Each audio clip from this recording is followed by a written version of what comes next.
Greetings and salutations, friends, and welcome back to more Warhammer 40k lore, where today we are going to talk about the Iron Fathers of the ever-neglected 10th Legion Astartes. Oh, the poor Iron Hands. GW has not given them a lot of attention, have they? Hell, I am not blameless in that matter either. They tend to be left out of things, don't they? I mean, their only real presence in the Horus Heresy is Ferrus Manus appearing, getting screwed over, and then having his head chopped off. His only other substantive appearance is in a short story in an anthology book where he receives a warning that he's about to get his head chopped off. These are hard times to be an Iron Hands fan. So let me at least contribute what little I can to making your wretched existence a tiny bit more bearable. All joking aside, the Iron Fathers are a key and central pillar of the modern-day chapter of the Iron Hands, just as they were a fundamental force within the Iron Hands Legion, and one might even go so far as to say that they are one of the reasons why there even are Iron Hands in the modern-day 41st millennium. As more than almost any other equivalent in any other chapter or any other previous legion, they are the heart, the soul, the mind, and the guiding principle of the Iron Hands. Yet, despite their current lofty positions, they came from relatively humble origins. The first Iron Fathers were not Space Marines at all. They were instead those amongst the clans on Medusa long before the coming of Ferrus Manus, and longer still before the coming of the Legion, that took care of all of the dark age of technology and machinery that allowed Medusa to be habitable, to the bare degree that it was, at all. This, of course, made them indispensable to the clans, and they were afforded tremendous respect. And whilst they guarded their secrets jealously, they were also widely respected by the people of the clans and Medusa, to the point that when the planet was turned into the home world of the Iron Hands Legion, they adopted the title of Iron Father into the Legion's organizational structure, where initially their task remained much the same: keepers of machinery, maintainers of the Legion's war machines, and a crucial link to the Adeptus Mechanicus, as many of them became Tech Marines and developed a bond with the Brotherhood of Mars that is as close to one of friendship that any son of Medusa is ever capable of forging. But in a legion like the Iron Hands, of course, the position of Tech Marine takes on an entirely different meaning, and so it was for the Iron Fathers as well.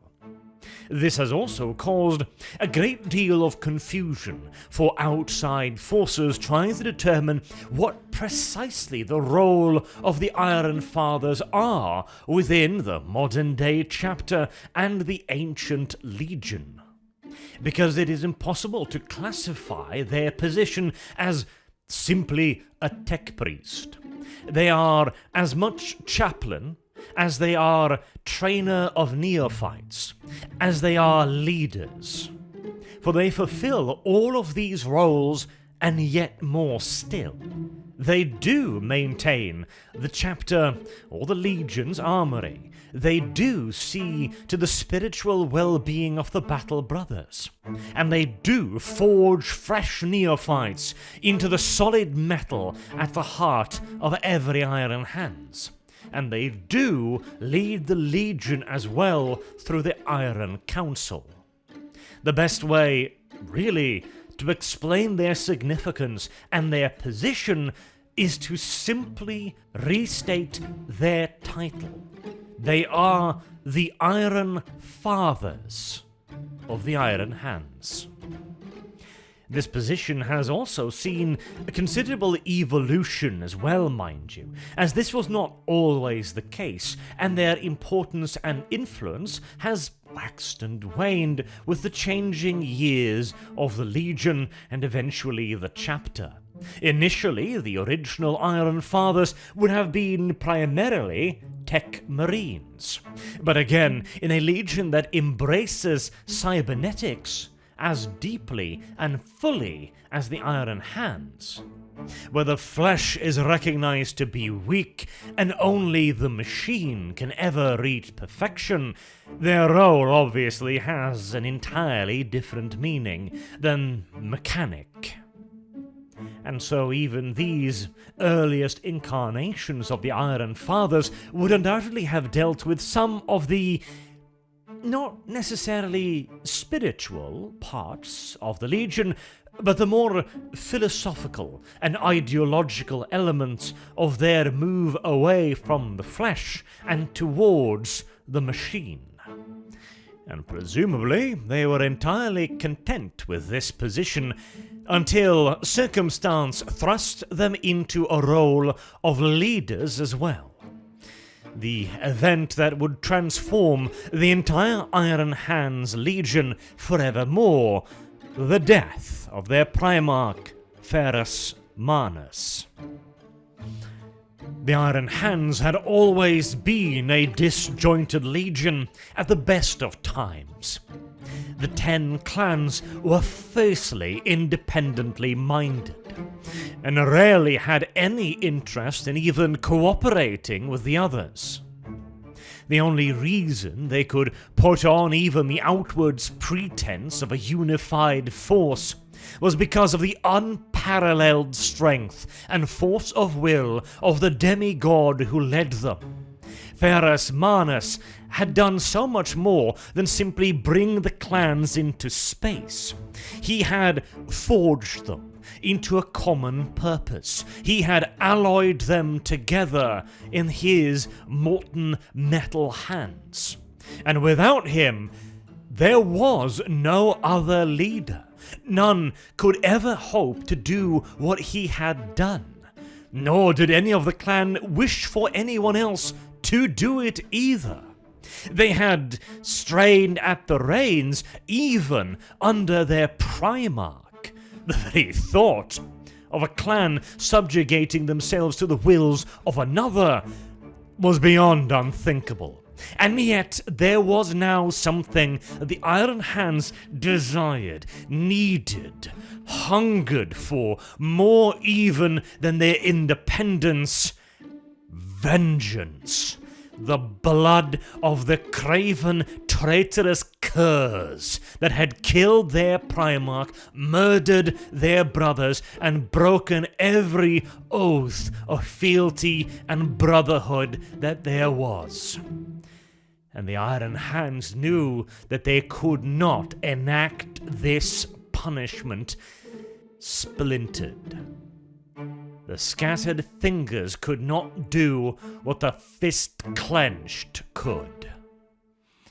But still, even the death of their Primarch did not transform the clan so much that they were willing to accept another leader.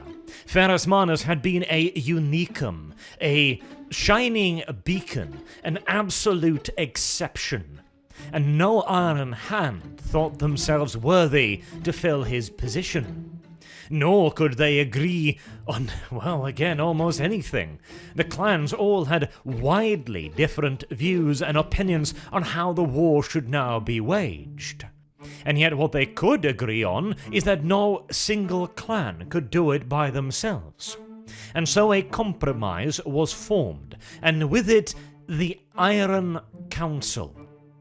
This is the point where the title of Iron Father takes on a new meaning.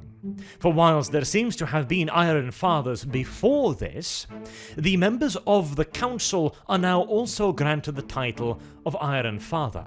But, bear you in mind, it is not made up of previous Iron Fathers. Instead, one representative from each of the 10 clans joins the Iron Council. And from their number, they then elect a single temporary leader, who will have absolute command over the Iron Hands until his task is done. That task can be something so limited as a reorganization of strength, or a singular campaign against a single world. Or it can be as wide-reaching as the completion of a Crusade-level campaign. But the reason always remains the same, that singular individual is more qualified for the job at hand than any other that currently serve on the Iron Council. It is to maximize the Iron Hands' efficiency that they do this, for whilst they have agreed that they can come to a relatively conciliatory accord on wider issues, on general directions, they also recognize that on points of minutiae, there will never be agreement, much less harmony or unity. Thus, a strong hand is needed, but also one that understands the need to let go of the rudder once a task is completed. And the first task was obvious enough: revenge. One which the Iron Hands set about with a vengeance. But the actions of the Legion during the Horus Heresy are sadly not the topic of today's videos, so we shall remain with the Iron Fathers, and the fact that they evolved and changed rather drastically over the years. An interesting thing considering the otherwise unchanging nature of the Iron Hands and their particular obsession with the perfection of the machine. Now, in part, this is probably due to, good old-fashioned writer-itis, as the Iron Hands lore has been upended quite a few times. For example, in the modern-day 41st millennium, the Iron Fathers are not a council made up of one representative of each of the major clan companies. Instead, it is made up of 41 Iron Fathers, and there can never be less and there can never be more. These 41 Iron Fathers meet in a location known as the Eye of Medusa on their homeworld planet. This is the most heavily defended and fortified location on the entire world. This was originally chosen as the venue during the Horus Heresy for added security, since, surprisingly enough, if there was one thing the clans could agree on for the first time in history, it was that the Legion could ill afford any further casualties amongst its upper leadership. And over the millennia since, this once ad hoc organization turned into one of ritual and tradition. Today, the 41 Iron Fathers all communicate with one another in binary cants. Furthermore, the Iron Fathers are connected to one another via neural networks.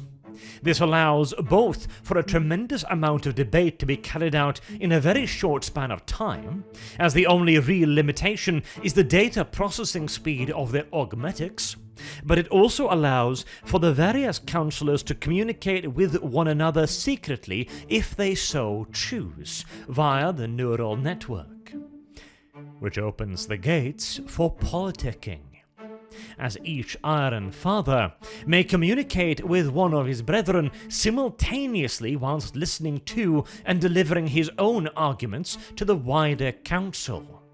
Threats can be made, bribes can be offered, promises and conciliatory gestures or accusations.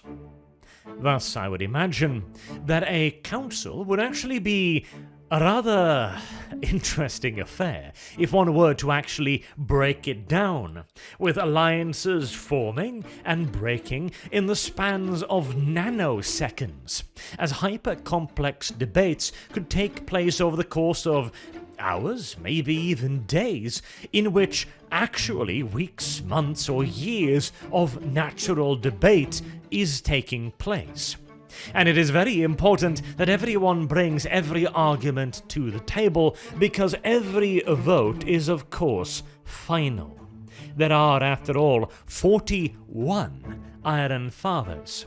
A tie is not possible, and abstaining is not permitted, though there is still a way to play a bit of strategy in the affairs as well, because each Iron Father votes by depositing a single piece of metal into pneumatic tubes.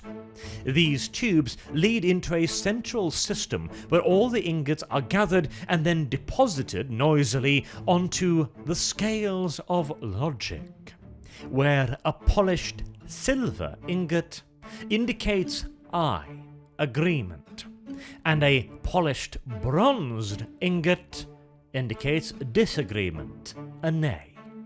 And a conclusion is finally reached by counting the number of votes.